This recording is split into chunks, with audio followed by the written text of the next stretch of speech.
Alam niyo ba na sa kahit anong uri ng relasyon, mas madaling patawarin yung taong umaamin kaysa sa huli mo na nagsisinungaling pa rin. At ito ang masasabi ko dyan, ang pagpapatawad ay isang proseso at isang hakbang patungo sa kapayapaan ng utak.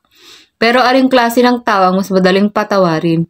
Yung tao bang handang umamin sa kasalanan at humingi ng tawad? O yung taong kahit nahuli mo na nagsisinungaling pa rin? Para sa akin, mas madaling patawarin taong umaamin. Kasi nagsisimula sila sa katotohanan. Nauunawaan nila ang kanilang pagkakamali at handa silang ayusin to.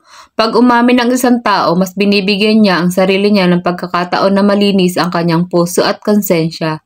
Pero paano naman yung taong nahuli mo na nagsisinungaling at patuloy pa rin ang pagtanggi? Aba, mahirap yon. Kasi wala siyang ibang nilaloko kundi ang sarili niya at yung mga taong nasasaktan niya. Sa ganitong paraan, paano mo mapapatawad ang isang tao kung hindi niya tinatanggap ang pagkakamali niya? Palaging tandaan, ang pagpapatawad ay mula sa puso na binibigay natin sa iba at pati na rin sa ating mga sarili. Pero para magawa ito, kailangan natin ng sincerity at pag-amin mula sa taong nagkasala.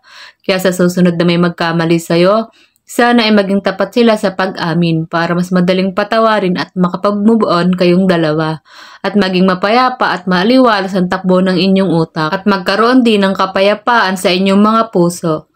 Sa inyo ba, umamin na o nagsisinungaling pa rin sila? I-comment po ang inyong mga sagot and salamat sa mga panunood.